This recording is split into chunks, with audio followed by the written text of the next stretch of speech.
Hello and welcome to Budget in Focus. I am your moderator for today's conversation, Lyndon Davidson. Now, today we turn our attention to the agriculture sector, which is an industry which is central to food security, livelihoods, and to national growth. Now, joining us on today's program is none other than the Minister of Agriculture, the Honorable Zulfikar Mustafa. And of course, we're going to be unpacking everything in 2026 budget that directly deals with the agriculture sector, but of course we may touch on some of the other measures which are going to impact people's lives. Minister, I want to start our program by looking at 2020 to 2025 because Senior Minister in the Office of the President responsible to finance, Dr. Ashley Singh, mentioned some key statistics which I think is important for us to unpack. He said that in non-oil economy, overall growth, we saw some 19.3% in 2025 with an expansion of some 14.3% in the non-oil real GDP. Now, he went on to say that growth in the non-oil economy in 2025 was driven largely by agriculture. He also mentioned that mining, construction, and services sectors well played an integral role as relates to that. For the average man who's watching us today and listening, let us unpack that in terms of how well the agriculture sector performed in 2025. Good, Lyndon. First of all, and good morning to your viewers out there, and I'm happy that you have invited me on your program to just look at the agriculture sector. Now, first of all, as I said, we have seen the largest budget in the history of our country, 1.558 trillion. And that came about because of the vision of the PPP civic government. And you mentioned it from 2020 to 2025. Yeah. The first term, or the first 5 years since we got back into government, we have seen massive transformation taking place in our country. And I want to go back a little to 2020.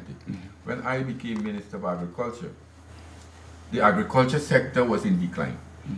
We have seen in every single area in the agriculture sector were declining. And we were declining so fast that Guyana, since the formation of CARICOM, always represent and had responsibility for agriculture and food security. But in 2020, when I became Minister of Agriculture, that was in the midst of the pandemic, the COVID pandemic. And CARICOM wanted to craft a food strategy for the region. And I thought as Minister of Agriculture, I would be playing the leading role because Guyana always, but then our place was taken up by St. Vincent. And they were chairing that committee and leading that process. And it struck me that, look, we were once, when in 2015, the PPP Civic came out of government, Guyana was the #1 country almost in CARICOM. Yeah. Because we have had former president develop the Jack Dales Initiative, the binding constraint in agriculture. And the entire region adopted that strategy. But then, come again in 2020, we were down there. And when we came out of office in 2015, the agriculture budget was $18.5 billion. And when we returned in 2020, it went down to $13 billion. Oh. So instead of increasing agriculture and the agriculture budget, it was in decline. And as you rightly said, and you alluded to just now, that the Minister of Finance in his budget speech alluded to the growth of the country and particularly the non-oil economy, and that growth was driven by agriculture. Now, that showed the PPP civic commitment in advancing food security in our country. As the President rightly said, that he wants Guyana to be the food capital of CARICOM, and we are moving there. And when you look at the transformation that have been taking place, massive. In every single area, and I can go through it, for the first time in the history of our country, we have surpassed the 700,000 ton mark last year, in 2024, in the rice sector. Last year, the rice sector grew by almost 15%, right? We had over 800,000 tons of rice produced, and I will go through the various sectors just now. But the transformation from 13.5 billion in 2020 to 104 billion in 2025. And that has increased this year to 113.2 billion to continue the expansion. And let us look at what are some of the achievements in the agriculture sector. What it means for the real man. Now, traditionally, Guyana always produced things like rice, sugar, other crops, and the other crops was not in large quantities or various varieties, but it was basic things like fruits and vegetables, and livestock was basic poultry, cattle, Yeah. small ruminants. Those were the traditional area in the agriculture sector. Look at what we are doing today. As I said, sugar, we are trying to revitalize the sugar industry, and it will come what caused the decline in sugar. But rice have grown massively. We have moved rice production. Now we are producing 6.6 tons per hectare from almost just about 5 in 2020 to 6.6 tons per hectare. We have seen fruits and vegetables increase by 11% last year. And this is not only the traditional area. We gone into high value crops. In 2021, we imported in Guyana $2.6 billion in the high value crop. Now we are producing that. What we have been doing, we are doing hydroponics, we are doing shade house, we are doing more modern way of farming. We have the high value crop like broccoli, cauliflower, carrots, lettuce, bell pepper. I can go on and name it. We have now four of the largest hydroponics farm in the Caribbean that are in Guyana. Right at Mandripo, one of that farm can produce 20,000 plants within 6 weeks. 20,000 plantlets at Mandripo. Victoria Green is have that hydroponics farm, and we replicate that across the country in regions 2, 5, and 10. We are the President Initiative, the Agriculture, Innovation, Entrepreneurship Program, because we recognize as a country that traditionally we cannot only capture the traditional person in agriculture, those are like people, the middle-aged people. We have to now change the face of agriculture. We have to have specialists, people who went into school to get involved directly too in agriculture, so we complement the traditional base and ensure that we expand it with young people who would have passed through the Guyana School of Agriculture, the University of Guyana. And today we have a vibrant group of young people who are making their living out of agriculture in every single area. Crops, livestock, poultry, you name it. And I will talk about the success story. Right now we have that group that we set up, the Agriculture, Innovation, Entrepreneurship Program. We have over 300 young people that are involved in that group. They are now producing their own crops. They have a company where they are receiving dividend at the end of the year. Plus they have their own plots and own shade house across the country. They are also involved in the hydroponics farm that we set up. We are setting up the tunnel ventilated pens, where we have a number of young people groups, consist of 30 and more persons are in these groups. And they are now working with us to set up these pens, and they will be the owner. We have facilitated them from the government, the bank has given them the loan, and they will work to pay out that within less than a year. And let me tell you what, this is the vision of President Ali, that we have to empower young people if you want agriculture to be successful. If you want Guyana to be the agriculture capital or the food producing capital of the region. So I'm hoping that by the end of this 5-year term, Guyana will not only produce enough food for its own population, but we will be the country that will produce the most food in the entire region. Because right now we are building this food hub, and we are seeing the transformation taking place. In the rice sector, I told you about the 6.6 tons per hectare. The ordinary person out there now can go plant their rice. Gone are the days when the government said rice is a private business. We are supporting the rice farmers to reduce the cost of production. For example, if we are giving free fertilizer, we are subsidizing the cost for a bag of paddy when they sell to the rice mill because to the rice miller, because right now on the world market our price is being influenced Yeah. by the world market price, and because of the cost that has declined over the years, the government is making that contribution to the rice farm. Yeah. So both crops last year we would have made a contribution $300 per bag.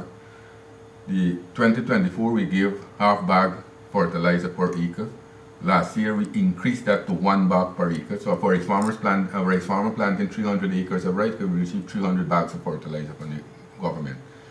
When the crop was affected by paddy bugs earlier last year, we step in, we help the farmers, we give them free chemical, we give them labor to also do the spraying. We are now modernizing the rice industry. We are making it more modern. We are bringing in the drone system. We are also looking at more mechanical way of doing it. So right now in our country, because of the economy is moving and expanding, there are more opportunities for people to be employed.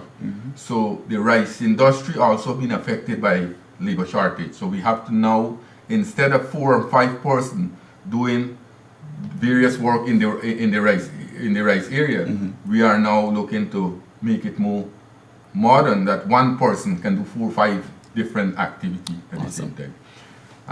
Likewise, in the other crop section, we have seen a growth of 11% last year. Yeah. In the livestock, we have a growth almost 12% last year. In fisheries, we got almost 6.7% growth. Yes. So we have seen in every single area, we have seen growth. Sugar, 27% growth from last year's production to now.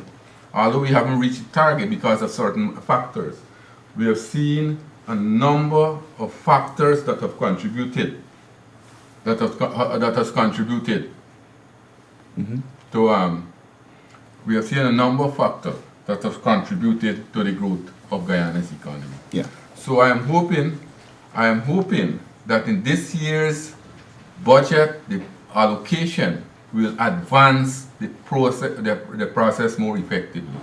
We'll continue that where we left off last year, but at the same time, we'll continue the modernization in this year's budget.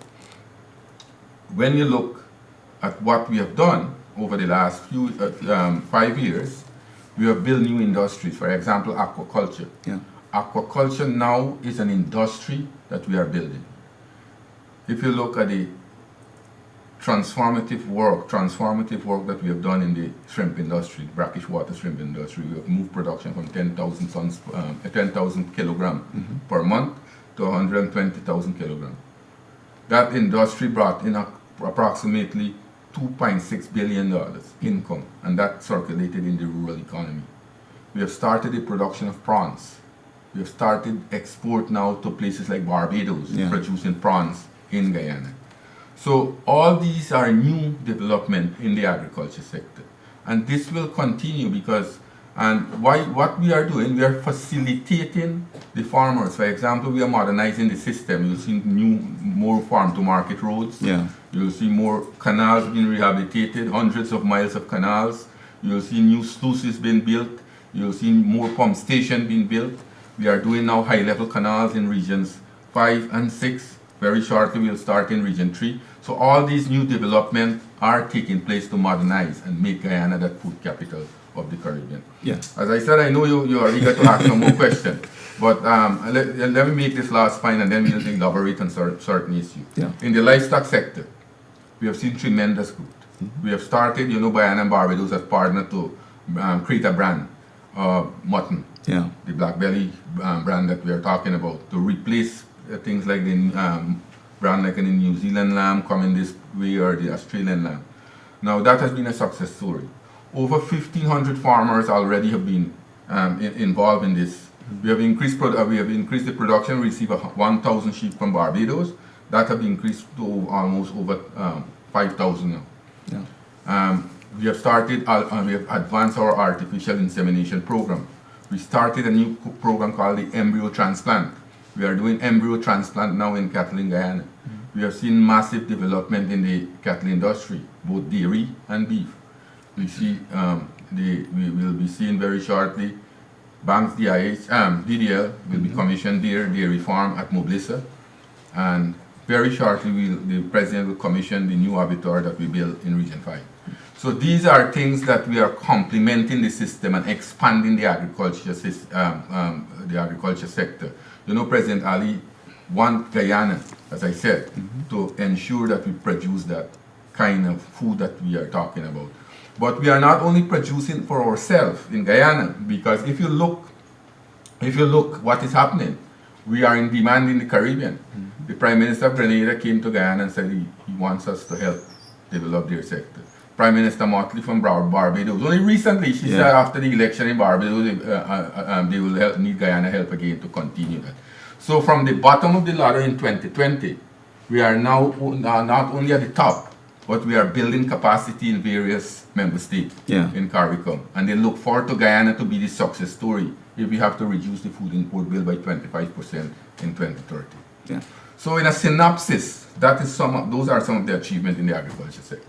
You know, you mentioned some key stats, particularly as it relates to the rice industry, and you mentioned a number of negative impacts in the industry, but yet still the industry was able to perform as well as it was able to. And obviously with prudent management and the investments that we've seen in the industry, that's how we can account for some of these figures. But I wonder, Minister, if we look at the traditional crops like rice and sugar, and then you talk about diversification in terms of new crops that you mentioned and other things that we're getting into, how important is that diversification? Because if we're talking about food security, and coming from where you mentioned we were in 2020 to where we are now, how important is that diversification it's to get there? It's very, very important. First of all, we have to continue to diversify, because we cannot survive and build an industry or build Guyana as the food capital of the Caribbean if we continue to be in one area or the traditional area.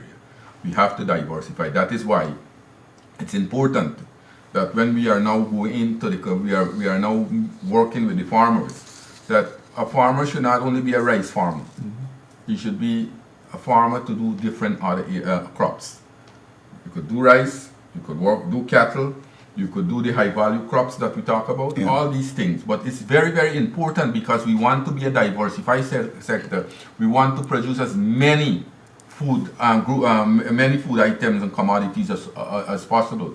As I said, in 2021, we were not producing the amount commercially of these high value crops. Now we are doing it. We didn't produce things like prawns. We didn't do the embryo transplant that I spoke about. We haven't thought at that time about the tunnel ventilated house. And let me tell you what, this will be a game changer for the people in our country. Because as the country develops and as the economy advances, you have more demands. So the amount of food that we normally produce in, say for example in 2020, we'll have to produce almost 3 or 4 times of that food for Guyana's consumption. And then we are looking to be a net exporter.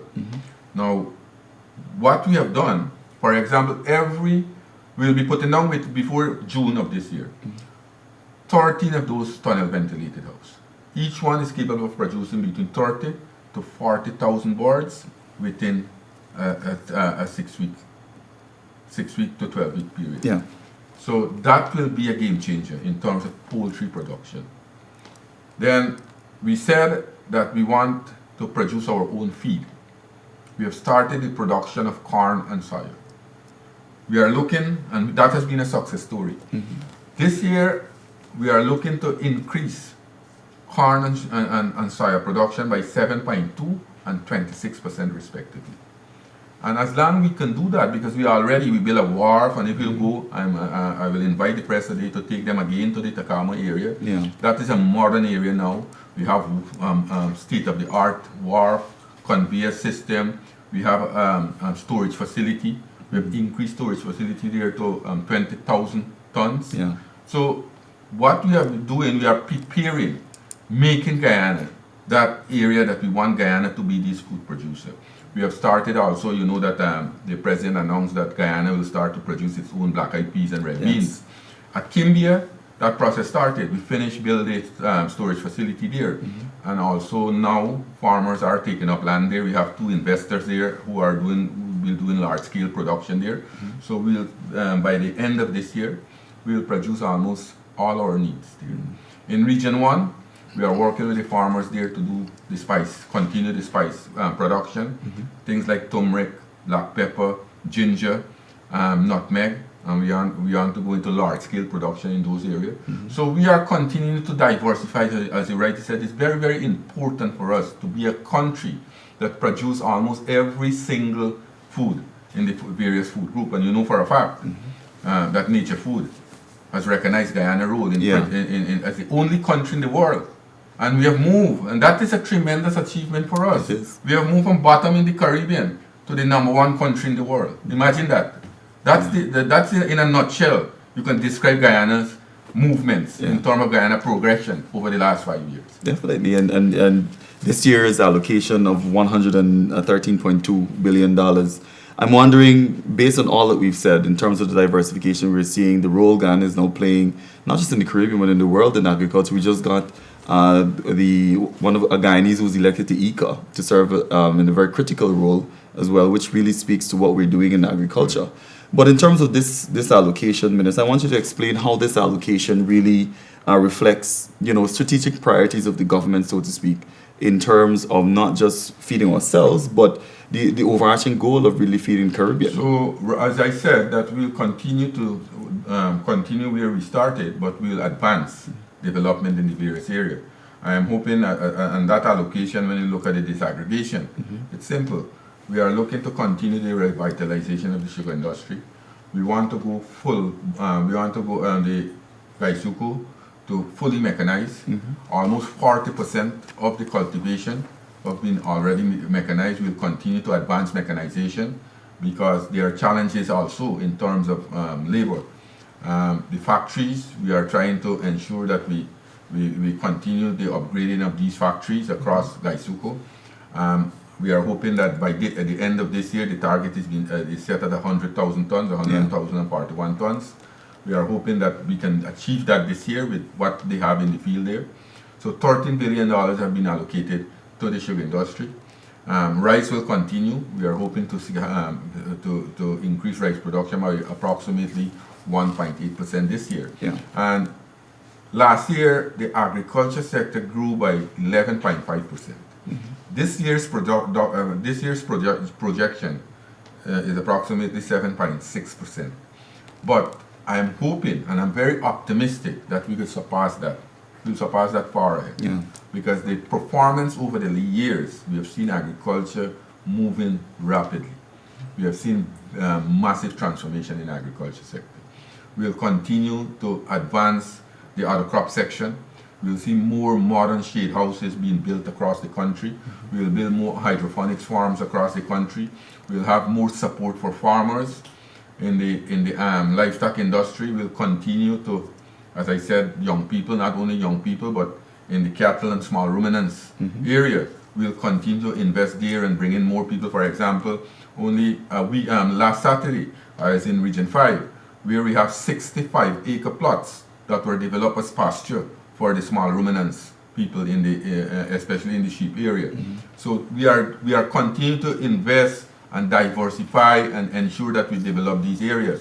In aquaculture, that is another will be a big investment there again in the fishing industry. What we are doing also, we are building a number of infrastructure in the hinterland area. We have started the cage fishing and that will intensify this year. And one cage is capable of producing or earning approximately $1.8 million every year for a village. So if we got 2 or 3 cages, you imagine that will be supplemental income for the village economy in the community. We are now working with various vulnerable groups. Only last week, Friday, the President launched a shade house program for the Kingston Tiger Bear area there. We will build 50 shade houses for vulnerable, especially women, vulnerable group. And that program will continue in various parts of the country. So that area will be advanced. We will continue to modernize and rehabilitate these landing sites and wharf for the fisher folks across the country to modernize it. For example, if you go to the Meadowbank Wharf now, you'll see total transformation there. And that is only one area. If you go to Rosignol, the same thing. You go to Mandripo, we are continuing the rehabilitation there. We build a new one for the fisher folks in number 79 and the quarantine. So we are modernizing our fishing infrastructure. But the chunk of the largest part of the budget will go to modernize the drainage and irrigation sector. Yes. You know, the DNI sector is very critical for us. We will continue to advance development in that area. We will see more pump stations being built. We will see thousands of miles of canals being rehabilitated, new canals being built. We will see new sluices. 63 new sluices will be rehabilitated, or even new sluices will be built across the country. And then the high-level canal, the Hope Lake Canal. Yes. We'll have 2 high-level canals in Region 6 that already started. We'll have these in Region 5. We'll have another 3 of those canals being constructed there. In Region 3, we'll see the commencement of the high-level canal in Region 3. Yeah. So in the DNI area, you'll see massive transformation taking place. We'll continue to advance the farm-to-market road. You know, that is another critical aspect for us to modernize the DNI infrastructure so that farmers can have better access to their farm and they'll reduce time wastage. And then, if you look at the agro-processing sector, for too long we have been a producer of primary product. We want to add value, and in agro-processing, this will be a revolution this year in terms of having value-added product coming out of Guyana. So this year we are looking at the Parika Wharf there to look at the agro-processing facility at Parika. We are looking at Letem, because you know Roraima, the state of Roraima, and we have a very good relation. Yes. We're working very closely there and putting these sites there. Across the country, we have built almost 13 agro-processing facilities in various parts of the country. Places like Deep South, in the Lupununi, places like Oriala, Charity, in the Essequibo Coast, Bartica. So we are advancing this, and if you look at also in the various supermarkets in our country, we have the Guyana Shop Corner, where agro-processors now are having a facility to sell their produce. But that is not all. We started recently to export overseas our agro-processing product. Recently, 2 containers of agro-processing product went to Barbados and Trinidad and Tobago. If you go to Massey supermarket in the region, in the Caribbean, you'll see Guyana brand there. We will continue that. As I said, we started the exports of prawns.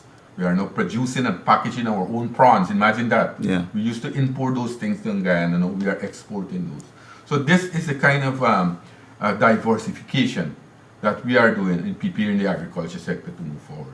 You mentioned agro-processing, which is a very critical area for us as well. We have a number of young people, women, involved in agro-processing. And one of the new ventures coming out of Budget 2026 is the Ghana Development Bank. And I'm wondering how that in itself helps to support some of what you're talking about. That will be a game changer generally for the agriculture sector. Let me tell you what. For example, in the rice industry, farmers normally take advances from the rice millers. So they will take, for example, chemical, they will take fertilizer, and they will go to the crop.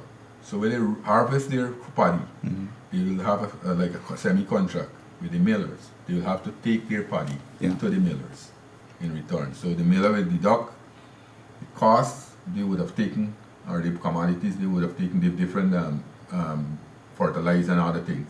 Deduct the cost and then pay the farmer. So they now have an obligation. When they take from the miller, they will have to ensure they sell the paddy to the miller. Yeah.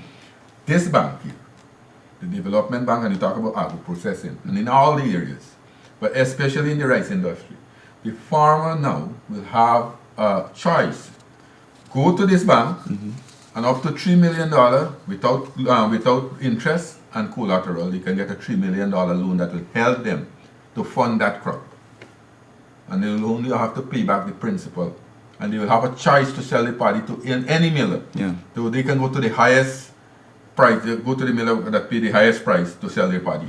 So they will not be obligated to one miller only. That will be a game changer for the rice industry.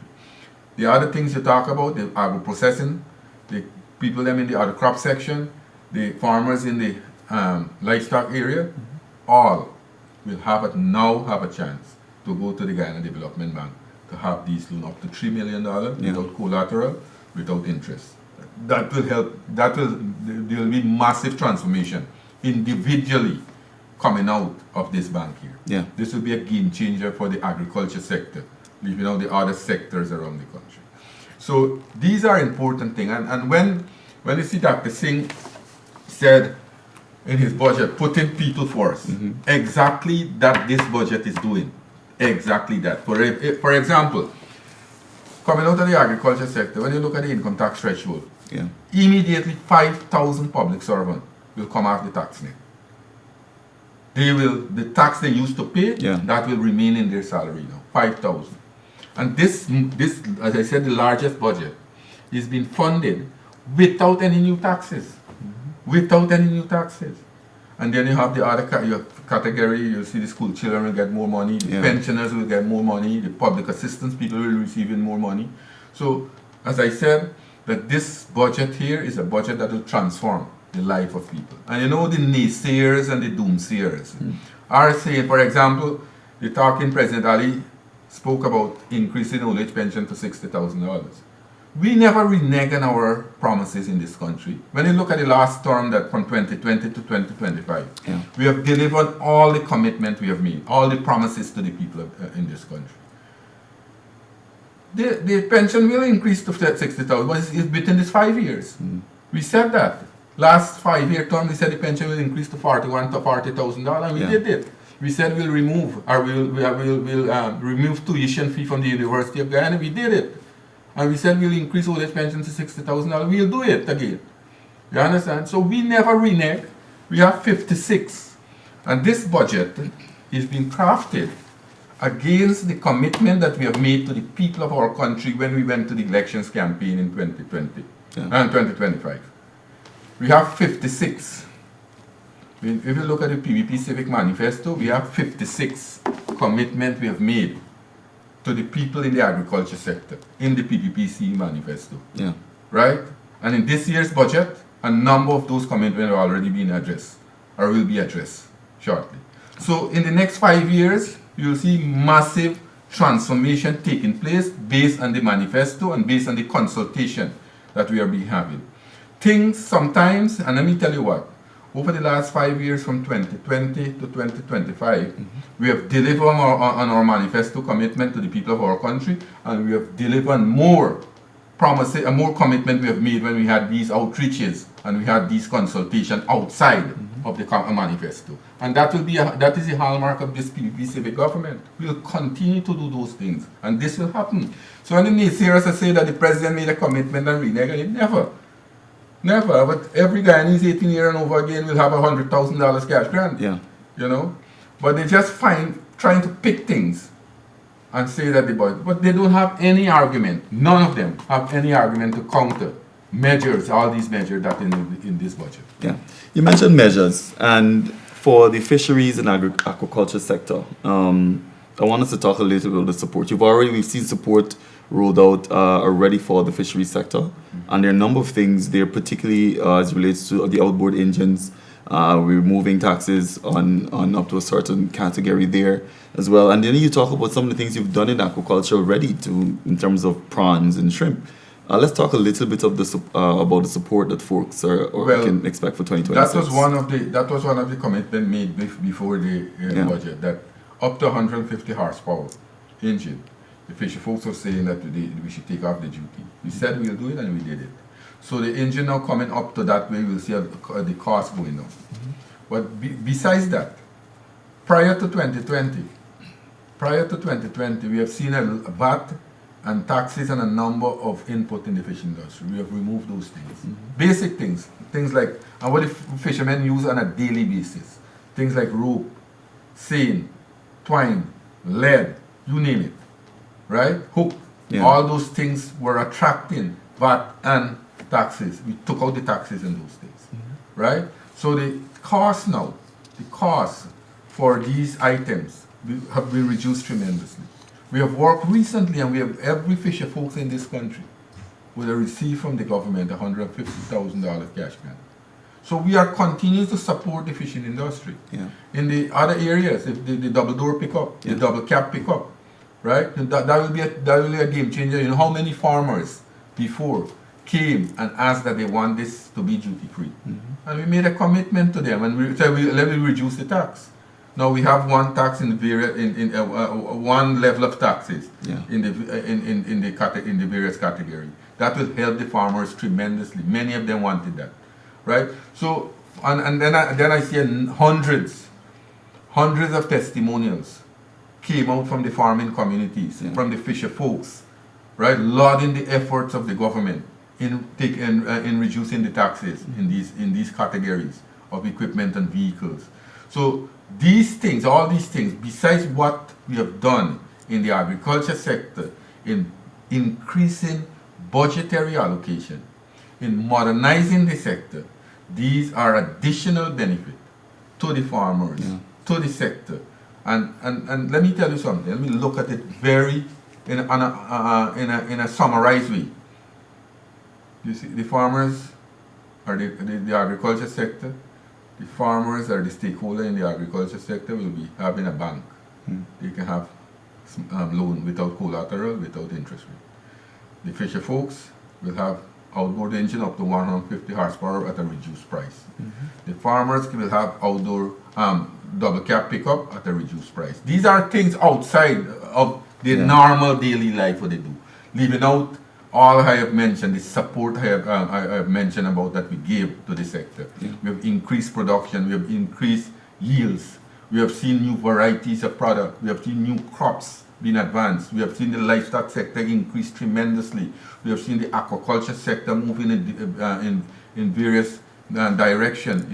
In marine and artisanal fishing, we have seen increase there, but also the aquaculture sector, as the president rightly said, we are now building an industry in aquaculture, and across the country the interest is the interest group and a lot of groups are expressing interest in going into aquaculture, inland fishing, and that is where Guyana will be a powerhouse in the Caribbean. Right now we are building our own feed mill. We have an expo I have invited. And you rightly said that the Guyanese now is heading ICA and having tremendous support from ICA in terms of expertise coming to Guyana. People with who know the system can help us to modernize these areas. So generally speaking, the agriculture sector is set to advance tremendously in the next 5 years. And Guyana, as I said, Guyana will be that food capital that the president wanted it to be. Yeah. In terms of support and support for all the different categories or subcategories in the agriculture sector. We've seen the fertilizer initiative over the years, seedlings and all these things for farmers as well, with support from NARI. NARI is doing an exceptional job, so to speak, as it relates to really getting getting different types of breed and new plants and all that, trying new soil types and all that type of thing. What new technology do you think we can see coming out of Budget 2026 in agriculture? For this year, we'll have the operations of the tissue culture lab. You know, in Guyana we have 11 nurseries across the country. That 11 nurseries combined together can produce just about 25,000 plantlets. I have commissioned the tissue culture lab a few months back. That lab now is in preparation to start, prepare and produce plantlets. Now that lab will be a game changer for farmers in this country because it will produce planting material that will be pest resistance and disease resistance. But the amount of plantlets, that tissue culture lab will produce millions of planting material, 1 million planting material annually. From 25,000 to 1 million planting material. Imagine that, and we can also produce plantlets that are necessary, that we want to increase production. If we want pineapple to increase, we can produce the pineapple plants there. We want sugar cane, we can produce it there. And the other different varieties of crops, we can produce it. That will be a game changer. We have at NARI, we have the soil lab that have started, where we are now doing testing around the country so that we can know what type of soil. We already mapped out, and if you go on NARI website, you could see the various different type of soils in the country. So you can go to, I can be in Georgetown here, go on the website of NARI and know what type of soil is in Blackbush Folder or Currivaton. So you'll see advancement there. In the DNI area, you'll see massive transformation in terms of modernization. You'll see the high level canal, water from the backland Water from the area that used to drain through the cultivation and housing areas Yeah. will be drained directly from these high-level canals to the Atlantic Ocean.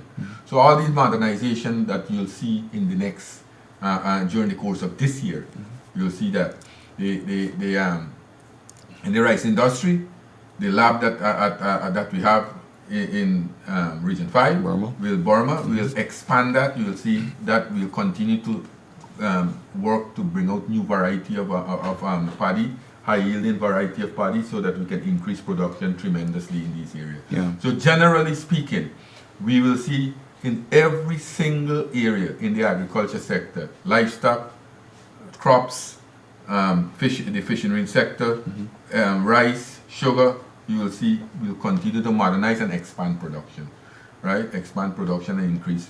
Because Guyana we have to be on par with the rest of the world, but unlike other countries that they are producing from themselves, we have to produce for ourselves and also the region. Yeah.